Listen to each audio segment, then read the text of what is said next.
But what we need to do, though, of course, is continue exactly what we have been doing, whether it's educational or whether it's political, and to change the course of history, because this is what we're up against. It's not so easy. We're not dealing with a minor recession and we have to deal with it.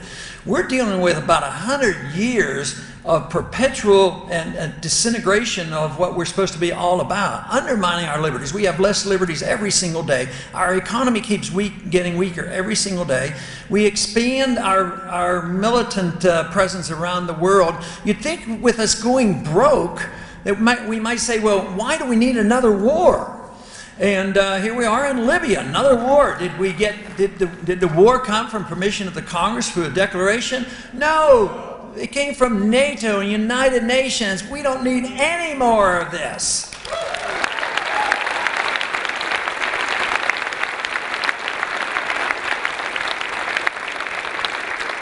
Gates in his retirement said that, he says, anybody who thinks we need another war needs their head examined. And you know, he's been involved in a lot of this stuff all along, but he's telling the truth there. We don't need another war. We need to be able to defend ourselves if somebody attacks us. But we also should understand how our foreign policy backfires on us, unintended consequences, and the blowback phenomenon.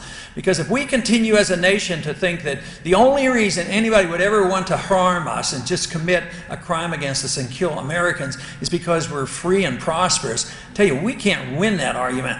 But I think more and more people are starting to realize that there's a lot more to it, because there's been good research on that. And you know, there's a lot of common sense out there yet too, because common sense, I think, would tell us that if any country has to put up with what we impose on other countries, that there will be some retaliation. You know, I think about Ronald Reagan in many different ways, because, you know, I was a supporter of his early on. And then of course, in the 80s, I wasn't happy with the budgets and the spending, and then had some criticism.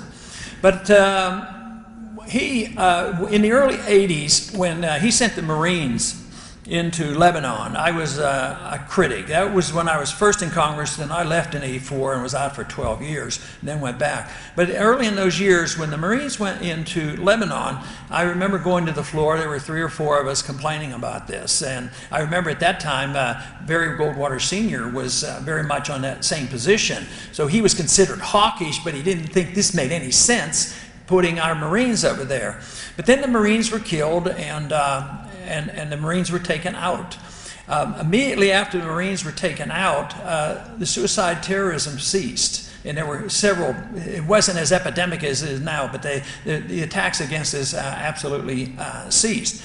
But Ronald Reagan had said he would never turn tail and run, and yet in a way that's essentially what he did. He didn't expand the war when that crisis hit. He came home and left it. And a lot of people complain, no, we got to expand the war, we got to kill them all.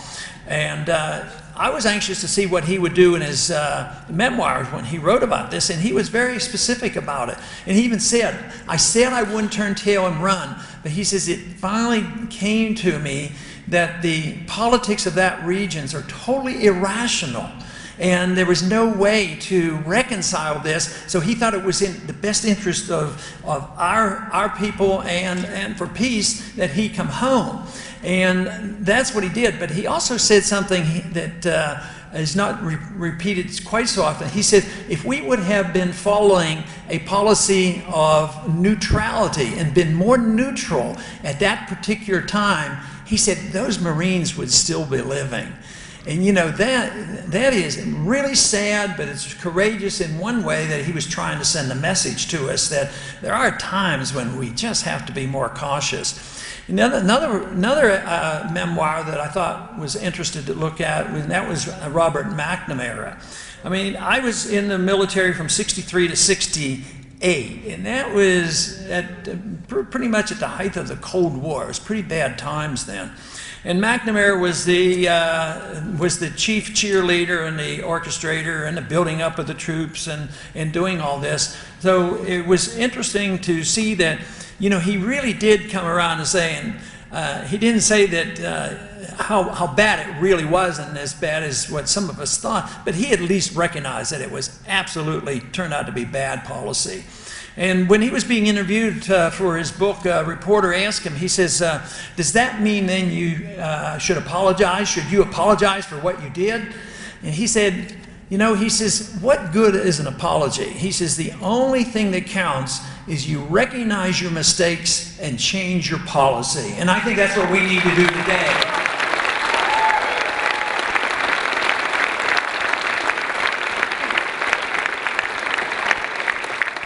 Economically, as candidates, we're asked all the time, what are you going to do the first day to create jobs?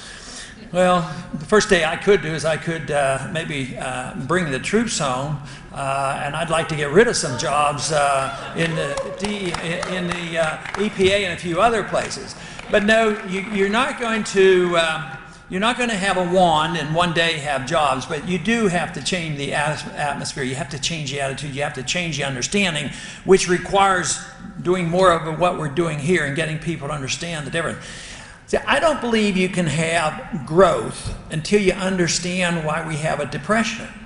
And you don't know how you have why you have a depression until you know why there was an artificial boom. And you don't know how you had an artificial boom unless you know something about the Federal Reserve and artificially low interest rates and an inflated currency. So you have to know all these things in order to say, how do you get growth? And then when you understand that that business cycle is caused by artificially low interest rates, accumulation of a huge amount of debt, and that it's the debt burden that is the big problem. You can't get growth when the debt is just a heavy weight on us. And sometimes I think of it like a swimmer. You know, if the swimmer is going downstream and he's doing quite well and a few weights are put on him, you know, he can probably manage. But what if he comes to the end of the stream and he can't be washed over the waterfall and he has to turn around and swim upstream? So he's swimming upstream. It's very difficult, and he has these weights, he has the regulations and taxes and all the burdens and the mistakes, and he's struggling to go upstream. And they say, well, what can we do to help him? Well, what we need to do is put more weights on his back, you know, and that's supposed to help, and that's what we've been doing. So we recognize that there's been too much spending, too much borrowing, too much printing press money, and too much inflation, and that's what we did. We ended up spending, borrowing, taxing, regulating, and then we wonder why there aren't any more jobs. What are we going to do? So we have to understand that. So the best thing to do is get rid of the weights. And getting rid of the weights means get the burden of these regulations and taxes off our back and get out of the way and allow people to get back to work. But you do have to liquidate the debt. If you're an individual and you get into trouble, or if you have a small business and you can't get credit and you're not making it, and you want to get growth back into your life, your personal life or your business life, you have to get rid of the burden of debt. Now, if you're an individual, the banks are bearing down on you. You can't get more credit, and you're not earning enough. So you have to back off. You might have to liquidate debt. Some people have to declare bankruptcy. Others will work harder, take 2 jobs, cut the spending. If they have 3 cars, they have to go down to 1. But they have to get rid of the debt in order to have economic growth again. A country should do the same thing. But the political pressure is so heavy, so powerful, that the politicians can't say, you mean we're not supposed to do anything? We're supposed to allow these guys to go bankrupt? Yes, those guys on Wall Street should have gone bankrupt, and they shouldn't have been bailed out.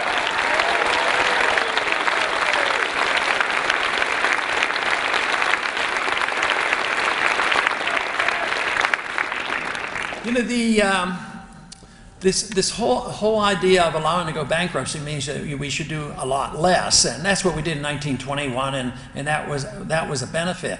In medicine, there's a similar condition like this, because sometimes patients will come in. I hope it's not as much as it used to be, but patients would come in, and a child would have a cold and a viral infection, and the best thing would be, you know, conservative treatment and no antibiotics. But the parents would come in and put tremendous pressure on the doctor, and the doctor wants to say, well, I'm doing something. And then they gave too much antibiotics. And in a way, that's the way it is in economics. They come in and you have to do things, do more to satisfy the people. The people want something done. That's what politicians are for. No, I think politicians are should be there to do a lot less and let the people do what they want. That's what we need.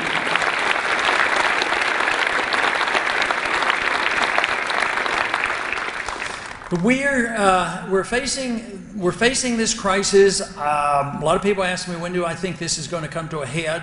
I don't know exactly when, but I do not believe we can continue to do what we're doing. I believe the foundation of our economic system, the foundation that on which our foreign policy is built, and the foundation on which our personal liberties have been built, it is totally eroded, and this thing can come crashing down on our heads any time. But what we have to do is be prepared for that. I always argue that we should work for the transition and try to work our way out of it. But if that doesn't happen, then there has to be rebuilding. We have to restate the principles we believe in. And we're going to have that opportunity. The opportunity is staring us in the face right now. I think it's one of the reasons why our numbers are growing. I talk to a lot of people, and a lot of people, and there'll probably be some in this audience, they don't come from just so-called conservative Republican circles. They come from conservative Republican circles. They come from independents. They come from Democrats. They come from people who have been sick and tired of what's happening, and they're listening now, and they're deciding it's time we restate our conviction that freedom is a lot better than tyranny. That is what we have to do.